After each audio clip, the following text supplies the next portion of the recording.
Have you ever heard a story so incredible it sounds like a myth? A tale of a tiny force standing against an unstoppable empire? Today, we're diving into one of history's most legendary last stands, the Battle of Thermopylae. This isn't just the story of 300 Spartans.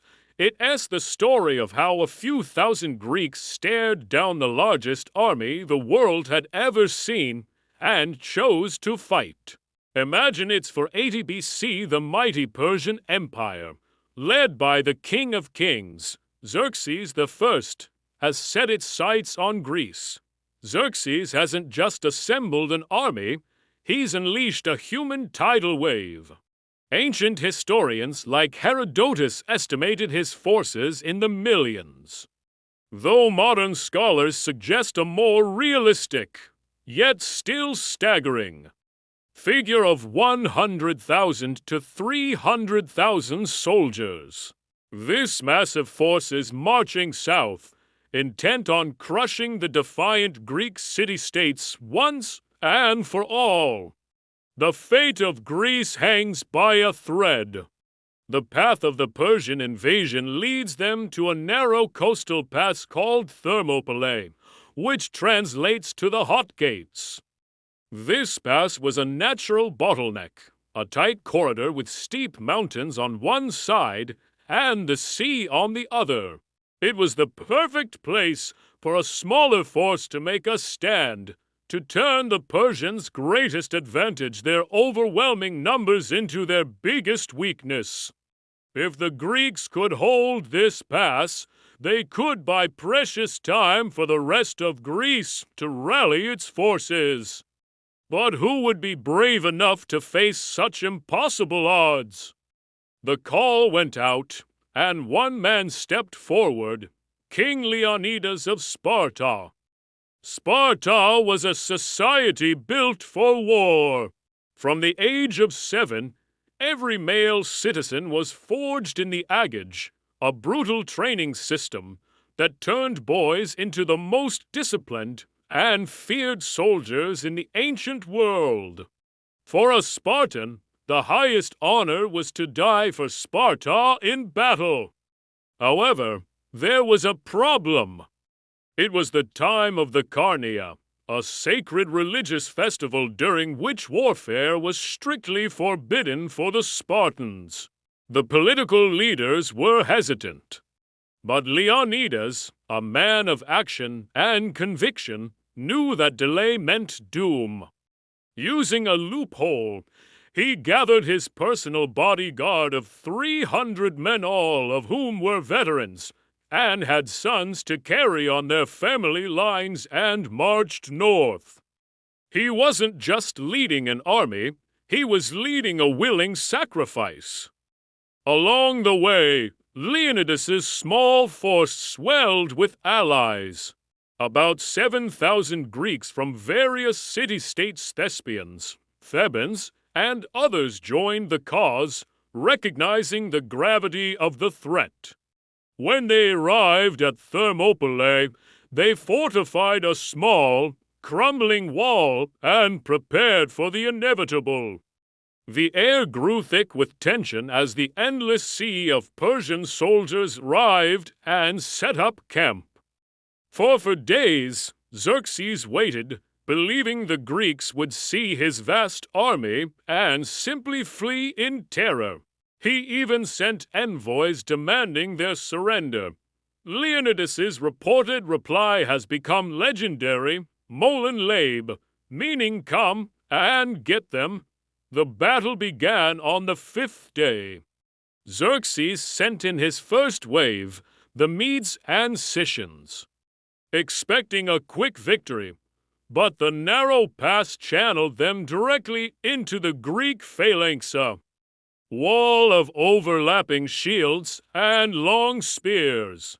The Greeks, with their superior bronze armor, longer spears, and mastery of close-quarters combat, held their ground. The Persians, lightly armored and using shorter weapons, were cut down in droves. Wave after wave crashed against the Greek shield wall and broke. Frustrated, Xerxes unleashed his elite troops, the legendary Immortals. These were the 10,000 best soldiers in the Persian army. But even they could not break the Greek line. The Spartans, masters of tactical warfare, employed a brilliant feigned retreat. They would pretend to fall back, luring the Immortals into a disorganized chase, then suddenly turn and slaughter them in the confined space. The day ended with a shocking Persian failure and mountains of their dead. The second day was a repeat of the first. Xerxes threw more infantry into the meat grinder, but the result was the same. The Greeks stood firm, rotating their units to keep the front line fresh. The King of Kings was reportedly seen leaping from his throne in frustration and fear for his army. It seemed the tiny Greek force was invincible. Xerxes was at a loss. His immense army was being bled dry by a handful of determined warriors. But history is often turned by betrayal. A local Greek man named Ephialtes, hoping for a rich reward, went to Xerxes and revealed a hidden mountain path that bypassed the Greek position. This was the turning point. Xerxes immediately dispatched his Immortals along this treacherous trail under the cover of darkness. As dawn broke on the third day, lookouts spotted the Persians descending from the mountains. The Greek position was now indefensible. They were about to be surrounded. Leonidas understood the situation instantly. His primary mission to delay the Persians had been accomplished. He ordered the majority of the Greek allies to retreat and save themselves, to carry the news and prepare for the next battle. He knew what had to be done. But he would not face the end alone. His 300 Spartans, bound by their law and their honor, prepared to die where they stood.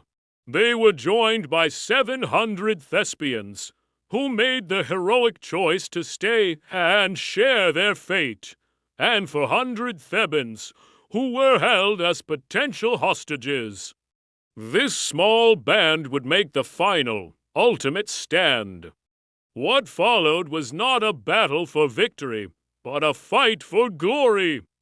The remaining Greeks abandoned the narrowest part of the pass and advanced into the open, determined to take as many Persians with them as they could. They fought with a fury born of desperation. Spears shattered, so they fought with swords. Swords broke, so they fought with their hands and teeth. Leonidas fell in the heart of the fray, and a fierce struggle erupted over his body, with the Greeks driving the enemy back for times to retrieve their fallen king. Eventually, driven back to a small hillock and surrounded on all sides, the last of the heroes were overwhelmed by a storm of arrows. They died to the last man, but their sacrifice was not in vain. The stand at Thermopylae became a rallying cry for all of Greece. It bought the Greek navy enough time to prepare for the decisive naval battle of Salamis, where they would cripple the Persian fleet and inspired the unified Greek army that would later crush the Persians at the Battle of Plataea, ending the invasion for good. The story of the 300 and their thousands of allies is more than a historical event. It's a timeless testament to courage, sacrifice, and the idea that a free people, no matter how outnumbered, can stand against tyranny and change the course of history. Their legacy is etched into the very soul of Western civilization. Thank you so much for joining me on this journey back in time. If you found this story as inspiring as I do, please hit that like button, subscribe for more epic tales from history, and ring that notification bell so you never miss an upload. Let me know in the comments what other historical battles you'd love to see covered. Until next time, stay curious.